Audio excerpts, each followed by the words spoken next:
And welcome, everyone. I'm Bill Newell, joined by Phil Stacy, Nick Giannino, Nick Kukuru, and Matt Williams, talking North Shore sports. And we are we're like pioneers this time of the in our lives here, because here we are in February, and we've got fall 2 coming after we had winter sports, and so we'll talk about that in just a moment. But let's recap some of the winter stuff before we get too far ahead of ourselves here.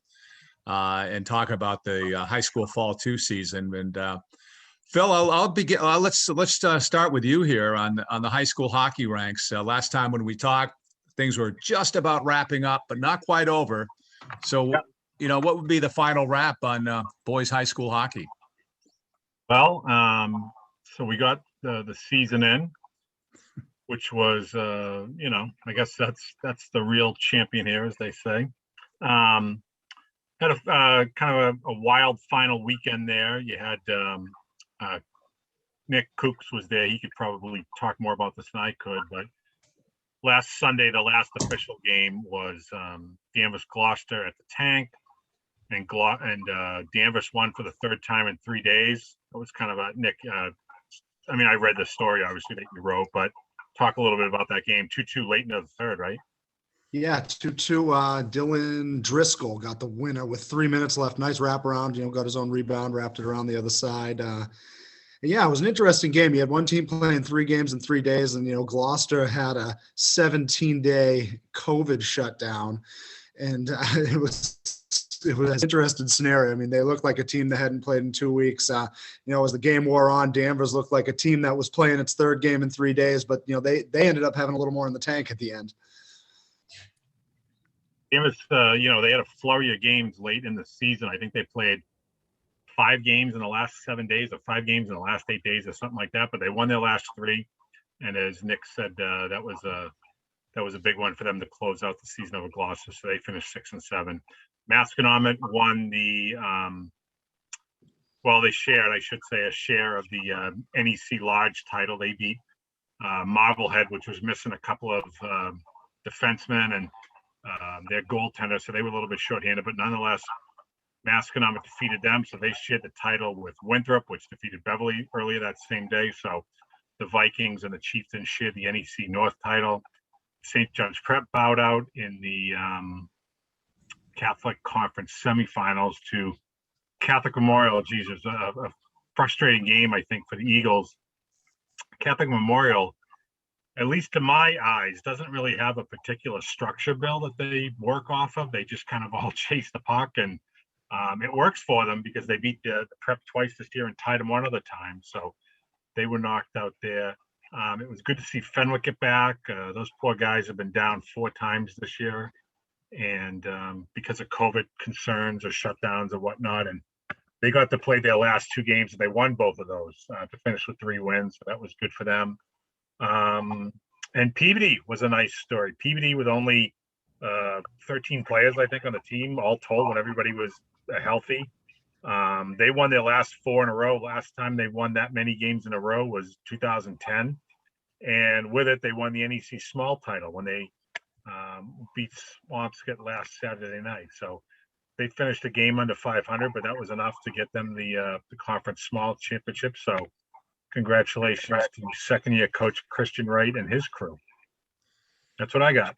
Beverly wrapped up with some wins at the end of the year too, didn't they, Phil? Am I wrong on that, or am I? They won a couple, but then they lost their last 2. They had a chance to finish over 500, and then they could have finished 500 had they beat Winthrop, but they did not. They dropped their last 2, but they got an awful lot of guys coming back next year, so I think they're a team that could make a nice jump in the standings a year from now. And everyone I talk to in the boys hockey world says, when we get back to a regular 20-game season next year and playoffs and all, I mean, it certainly looks like it'll be that way. You hope that it'll be the case, because, don't get me wrong. It was great that they got to play, and, some leagues had these league championships to play and whatnot, which was really cool. But I think everybody would happily trade that to go back to what it once was, so to speak, where it's, you can play each team in your league twice, play some non-league games. You have a, full 2.5 month season. You look ahead to the playoffs, the state playoffs, that kind of thing.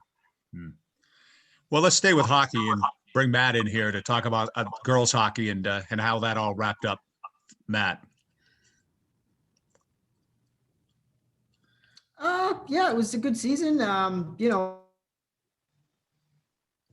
Certainly the Peabody Girls were the top team around, I think, at 12-1. Had the longest winning streak that they've ever had. I think they won the last 10 in a row to end the season. So you can kind of put them right up there with the likes of Beverly boys basketball undefeated, Masco field hockey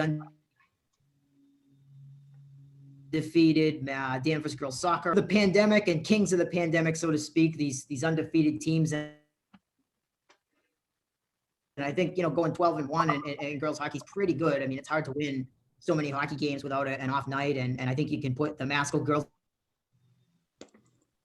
basketball team in that conversation too. I think they finished 11-1. Unfortunately, Masco didn't get a chance to avenge their only loss, the girls hoops. They didn't get to play Winthrop twice. The Peabody Girls did. It's funny, both these teams, right, are best teams in girls sports this winter. Both their only loss was to Winthrop, ironically. A team that is just starting its soccer season, right, and now is playing fall too, and didn't get to play in the fall and had a great winter for the girls. Winthrop did. So Peabody did get to play them twice, ended up beating them. So they avenged their only loss, which I think kind of cements their spot atop the conference. And you got to give a shout out to Marblehead as well, a team that had 3 different COVID stops, a team that only had 2 seniors, a team that had a brand new coach for the very first time and had its first winning season since 2018 and only the second winning season since 2012. So with all those obstacles, it's so many young players, great job for Marblehead as well. Well, Matt, you were breaking up, but I think I got everything. What do you think? I think I just have got everything. I think it kept catching up, and you were just talking. Yeah, it was funny. Yeah. A little Alvin and the Chipmunk going there with the speed ups. Yeah, so it all worked, I guess. Yeah. Sound like a chipmunk? Well, it would catch up. Quick. Yeah. But that won't be the case with deep-throated Nick Giannino. Like Squeaky Maz here? Is that what I'm going to be? He could be Mad Mike. I'll be Squeaky Love it. Maz. Nick, what about the boys? I know you did a column in Friday's paper summarizing some of the boys' basketball stories and teams from your area. Yeah, I just kind of broke it down team by team. I think all these teams that were given the opportunity to play this year really made the best of it, and they all deserve a lot of credit for continuing to show up and get out there despite all the challenges. I know, just like any of the other sports we've talked about, a lot of these teams missed extended time, had to come back, and still were able to finish up the season, which was great. I think on a whole, the overall competition level across the area for boys hoop this year was a little bit down, but that kind of opened the door for some of these other teams to sneak in and really come through with a nice season. We had, just going down the line, let's see, we had Beverly, Peabody, Swampscott, Marblehead, Salem, Masco, Bishop Fenwick, St. John's Prep, Ipswich, and Hamilton Wenham. So 10 out of our 13 teams finished over 500 in boys hoop, which was pretty good to see. It would have been nice if we had the tournament. I think I brought that up before. A lot of these teams would have got the chance to compete this year. So really nice job by the boys teams. I think a couple teams that I'd like to highlight, obviously Beverly. We spoke about them last week, finishing 13-0, quite the accomplishment for them with a really new look team this year. Gabe Copeland really came into his own this year after a nice freshman season for the team last year. He led them in scoring. He's going to be a player to watch for the next 2 years there in Beverly. I like to highlight Masco. I think they really did a nice job under the circumstances. Their head coach, Brian Duplessis, had opted out of the season at the beginning of the year just with family health concerns surrounding COVID. And he'll be back next year most likely, but Steve Hines stepped in and did a nice job for them. They finished over 500, I think 7-5. No real superstars on that team. Their leading scorer, Ben Dillon, averaged just under 10 points. So that really shows, the balance and the teamwork that they put forth every night. And they did a nice job on the defensive end as well. I also like to highlight Ipswich. I think they deserve a lot of credit. First winning season for them at 6-5 since 2008, I believe. They snuck into the tournament back in 2008, and then the year before that, they had a really deep run, going like 18-2. But since then, the past decade or so, they haven't been able to get over that hump and make the tournament. So good things happen in Ipswich. They got a young team outside of Nikhil Webb-Walker, their big guy there, the senior. They got a lot of returning talent, so they should be right back in the mix next year. Hamilton Wenham, they wrapped up their year with another Cal Baker title. They won the little Cal Baker tournament they put on against Ipswich. They were really impressive. We've spoke about them time and time again. That's a team that I thought could have made a really deep run. Their starting lineup was just incredible. And then St. John's Prep, Willie, you saw them in their final game there, semifinals of the Catholic Conference tournament. They were, this is a team that probably would have went undefeated or maybe a loss or two in pretty much any conference in the state, but they're playing such stiff competition in the Catholic Conference. That was probably the one conference we covered that the competition level was really high this year. Willie, you saw them lose to Malden Catholic, who was obviously an incredible team, and the Prep game of run, but kind of ran out of steam in that one. John Walsh working his magic at MC, huh, Nick? That's right. Yeah, he's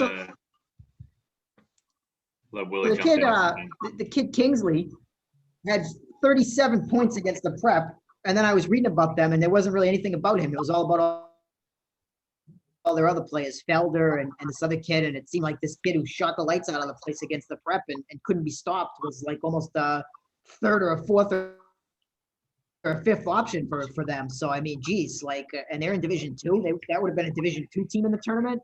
Good luck to everybody with that. MC would have been.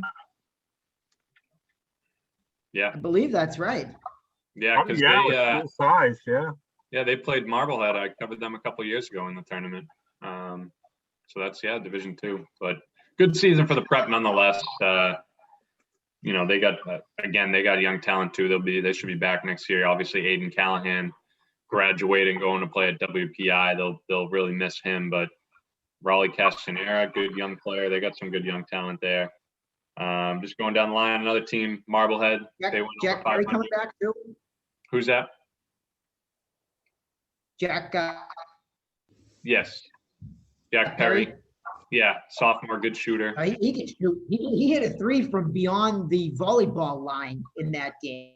Yeah, he really came on towards the end of the year too. John DeLay was really the head coach there was really speaking highly of him. So, but Marblehead, another team with not a lot of star talent. I mean, Hunter Fleming. That's a kid that's bombs away, a big factor. Yeah, Hunter Fleming, really good year for Marblehead, and they went over 500. There's another team that's going to be right back in the mix next year with a ton of young talent. Hunter's a junior, big kid, shoots the lights out, kind of versatile. So some of the teams to look out for. Bishop Fenwick had a good year too. Peabody was 8-4. Danvers did some nice things. Jared Berry, he sticks out. He led the area in scoring. So good year across the board for boys hoop. Matt, can you show us where the volleyball line is in basketball? If that's the key right there, where is that, the volleyball line? Somewhere near the logo, right? Yeah, down toward the bottom of Okay, all right. the A. It was a deep shot, I can tell you that. And I can imagine, yeah. I think it's beyond the NBA 3, I think. Hey, let me throw one thing out at you guys. So some of these leagues did these postseason playoffs, Catholic Central League for sure, Catholic Conference. I always like that, being able to do something like that, because you see the Hockey East tournament, the Big East tournament, the ACC end of year college basketball tournament. I mean, I think it would be great if each league could take their first top 4 teams, play 2 rounds. That would be it. But I think it would be a great thing to emphasize the importance of league play and so on. And something like years ago, and I go way back, the Northeastern Conference used to do that in basketball and in hockey. They did that. I remember they had like a 4-team playoff. Well, 14 playoff, right? So right, yeah. 2 rounds basically. Right. It could possibly be just 3 games too, two semifinal games and a championship game. Yeah, however you want to do it. It was. Yeah. I can remember delivering the newspaper and reading about it while I was delivering papers. 11, 12 years old. But yeah, right. That was when the conference was 10 teams and everybody played everybody. So you might have Salem play Saugus in one hoop semifinal, and you have Glasgow against Danvers in the other one, and then the two winners meet, and then they go to the state tournament. So yeah. I don't know what the other teams did. I'm sure, of course, back then too, the qualifier to get into the tournament was 70%. So it wasn't like, it's not nearly what it is now. I mean, you might have Nick, how many teams did you say would have been in the playoffs this year? 10 of our teams. Yeah. So you maybe cut that in half, or maybe even more. 70%, when you think about it, that's a tough standard to make. Right. Especially in these sports like soccer and hockey that have ties. But yeah, I very clearly remember those playoffs at the old Twin Rinks, or the rink in Beverly that they used to have and all. Yeah. Yeah. I think there's a chance that we might see something like that next year. Just from the reception of them this year, I think they were very successful. People like them. It's rivalry games. These teams want to be the best team in the conference, and it would be a nice little warm-up tournament. Like you said, if they just played 3 games, it'd be a nice little warm-up tournament for the actual tournament. I tell this story a lot, but they used to do it in hockey, and the games didn't count in the Northeastern Conference. They'd play these games, but they were fantastic hockey games because the schools and the coaches and the teams believed in them as a tune-up for the high school tournament. Then in basketball, they did it, and the games still didn't count toward the tournament. They were just extra games. The MIA doesn't allow that anymore, or They made the exception this year. And I know one coach at the time decided he didn't care about the games because he didn't want anything to happen to his players. So he packed them in, and the teams didn't play, and the games were terrible, so to speak. The tournament was that was a one and done basically in boys basketball. That team eventually got bounced out first round of the state tournament because they weren't game ready, because they didn't keep playing hard and so on. So I think it came back to bite the guy. But in other words, I just think it would be fantastic. I don't know how you'd interact with the MIA and counting to the tournament or not counting or whatever. But I mean, just the Cape Ann League had some great games, and I just think it'd be a great thing to be able to do. So I just wanted to throw my 2 cents in on that while it's sort of timely, I suppose. So, okay, let's go to football. So football practices have started. All the Twitter feeds this past week had the players shoveling off the fields and the practice fields or whatever. So they're practicing, and maybe Phil, I'll toss it to you or Nick for some updates on high school football and where we're at right now. Go ahead, Kooks. You can start. Yeah. Gloucester, Manchester, Essex, they're both got going. I think without Georgetown in the Cal, I think Manchester, Essex is going to only have 6 games on their schedule right now. They're back in the Cape Ann League, which is tough news for them, because that's going to be tough waters for Manchester, Essex in the Cal. They're going to have to play a lot of bigger schools. And then, Gloucester starts off March 12th against Saugus. They're hoping to break in that new turf field at Saugus High School. That's the plan for now, at least. And an interesting stretch for Gloucester. I mean, I'm expecting them to be rebuilding again, but they'll open up with Saugus and Salem, so we'll get a good barometer for them where they're at. I think that might be their 2 best chances for a win right there, right off the bat. But yeah, I mean, I didn't think this moment was going to happen, to be honest with you, and it certainly is. So I'm quite happy to be proven wrong, and football looks like it's actually going to start in a couple weeks. Are they going to struggle again, Nick? Do you feel like? I think so. I think both of my teams might struggle for wins on Cape Ann this season. But we'll see. I think it's all about moving in the right direction for Gloucester this year. I mean, there's really only, they can really only go up after last season. They really struggled last year. So, they're hoping to just take a step forward from last year and just kind of, keep building from there. But yeah, I think they're gonna have a tough time against, they're playing Peabody, Danvers, and Beverly out of conference. I have a tough time seeing them, being very competitive in those 3. I'm trying to remember the last time, if Danvers were to win this year's game, that would be 3 in a row over Gloucester? Mm-hmm. I don't know the last time that happened. I don't think it's happened since they've been playing on Thanksgiving, which was in the early 60s. Right, I know 64, I want to say. Yeah, and I know it was, they've also had trouble in Gloucester. I don't think they're playing in Gloucester, but I know last year was their first win at Newell Stadium since, I want to say 93 or 94. 94, I think, was So, 94 to 2019, it was a good 25 years. But now they look like they could be, dominating that series a bit for the foreseeable future. Well, technically, this would not be a Thanksgiving game. Yeah. So maybe that streak would continue. But up 128 a little bit. Yeah, we're in full bloom with all of our teams going at it practice-wise, gearing up. I just got word, of course, there'll be some scrimmages between teams. I know Fenwick and Danvers are going to be scrimmaging next Thursday. I should say this coming Thursday. So everybody will try to get a little work in. I think we're going to see some very different football than what we're used to. I'm not sure that, I think a lot of teams like to use a regular season to kind of implement the playbook a little by little, and you want to get better over the course of the season, but you add new wrinkles each week and whatnot. And we'll still get that this year, just not to the same degree. So we may see a lot more basic plays, if that's or base defenses, if that's the way to say it. Health is obviously going to be a major concern, especially with the shorter rosters for everyone. But it's going to be good to see, the kids out there playing, and especially giving these seniors a chance to play, what we hope will be 7 games apiece, knock on wood that we don't have any stoppages.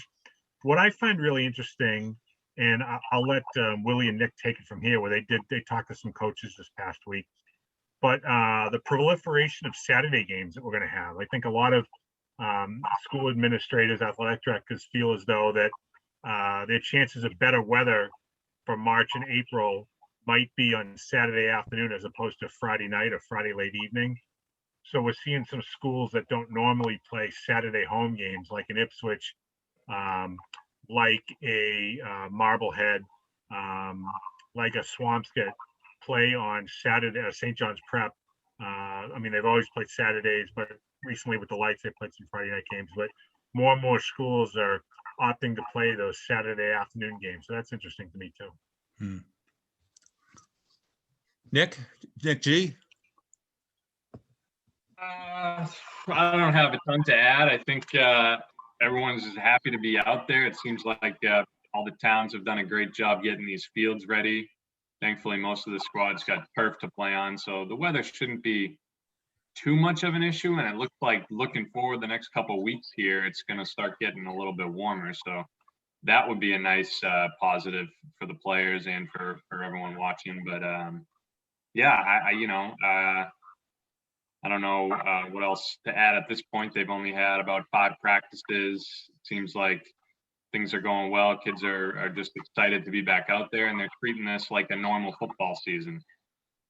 So whether or not the game looks a little bit different in terms of game plan and how teams are going to go about that with limited preparation time, that might look a little bit different. But I think in terms of how they're treating the season, they're going all out. They want to win, and this is their football season, especially for these seniors. It's the last time a lot of these guys might play at all. So we're looking forward to it. I think everyone's looking forward to it. It's pretty cool that we're able to make this happen, and we're moving right along with no issues through the first week.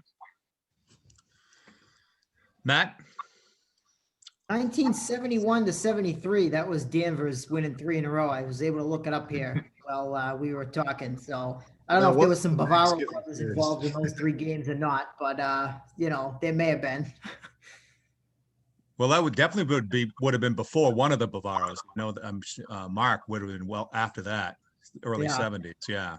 So interesting. But anyway, that's that. No, I think for some teams, the interesting thing that I've been thinking about is some of the young players around, right? The sophomores, because that athletic leap, that growth spurt, right? I mean, when you're going into September of your sophomore year versus 3-4 months later, sometimes that's when kids grow and get better. So I think there might be sophomores that are kind of closer to their junior maturity, right? That maybe be able to play a little bit more and maybe will end up being bigger difference makers than they would have been in a traditional fall season.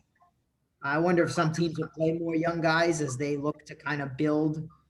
Not that the seniors won't play because it's their last turn, but you do want to use this time to build toward September as well, because there's no championships, there's no Super Bowls, there's, that kind of stuff. And we're going to be right back at it in a little bit here. So I think, teams are going to use a lot of guys, and there might be some more newer faces contributing than maybe we expect on some of these teams. I know certainly the turnover, in the area at some of the key positions, quarterback, the prep is obviously having to replace Matt Crowley. So I'm sure there's going to be a competition of really capable guys over there at St. John's looking to take over under center, same thing in Swampscott, right? Graham and Zana's all gone. And, I think they have some guys over there they're excited about it. If I remember right, Cam O'Brien was the backup that played elsewhere. So he'll be playing quarterback. I actually spoke with him earlier today. According to him, he will be the quarterback. Yeah, so I mean that's nice. That's nice for Swampscott, but still certainly a new face. Masconomet, who knows what's going on up there? I think they had about 3 quarterbacks transfer to Pingree, so I don't know who's gonna be taking over for them. But that's another team that I think is very interesting, joining the Northeastern Conference. I meant to look up their record against NEC foes under Gavin Monagle the last 3 or 4 years, and I didn't do that, but I want to say it's like 2-4 or something like that. I know they're 0-2 or 0-3 against Danvers, 1-1 against Peabody, and I can't remember if they've played many others, but that's a team with a really, really good offensive line. I think the center's name, who I have on Twitter here, I think maybe it's either Barry or Fellows or both, and he's often posting videos of himself, hang cleaning hundreds of pounds. And they got another big tackle that's going to Stonehill to play college football. So Masco is a big physical team. And I think with the weather and certainly with the grass field, they're going to have, teams that go up there to play on the road are going to have a hard time. So I think Masco could be a team that could surprise in that NEC North a little bit. They've been down a little bit. I don't think they've won an outright Cal title in 3 or 4 years here. Maybe they shared it last year. They did win a playoff game, but still have been kind of under the radar because they've had a hard time against Danvers. And I think anybody that overlooks Masco, stands a chance of potentially getting punched in the mouth because I look at their offensive line and they got some big boys, some potentially intimidating boys up there. So they're joining the conference could be very interesting. And a quick nugget, hopefully this is all coming through on the NEC South. Winthrop has got Everett's quarterback, Duke Doherty, has transferred to Winthrop, and they had a pretty good team coming back anyway, right? As we remember, they gave Danvers all they could handle last year, had a really speedy guy on the perimeter that's 2 backs. So you had a Division I playoff battle-tested quarterback to that mix, and Winthrop could be laying in the weeds there to cause some problems for Swampscott in the NEC South. Well, times have changed. Players used to transfer to Everett, Willie. Now it's all. I know this is. I did mention to a coach that this was blank backwards. This was not how this is usually goes. But I think. Well, you're funny. Go ahead. No, but you mentioned the Masco thing. Masco's record versus the Northeast Conference a little bit deceptive because they played those great Danvers teams the last few years, and they played them tough too. In those games, they were very good games between those two schools. Final thought from anybody? Go ahead, Matt. They used to play Beverly, and I don't think that they've played Beverly since the coaches changed. But those were always great games too. Back when Dan Bauer had some powerhouse teams. Oh, yeah. I remember Masco upset them a couple of times. And so I think this is going to be some great football with Masco against these teams. Yeah. Final thought from anybody here? I think just quickly to add to the whole football thing, Willie mentioned the sophomores and some nice young talent that might be a little further along in their growth.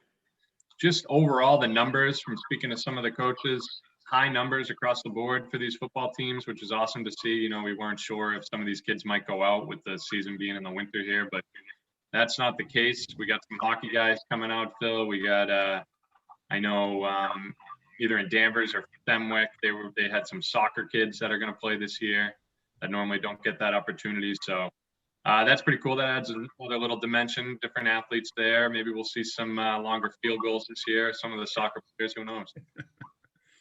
Sounds good. Great job, guys, and we'll talk again soon.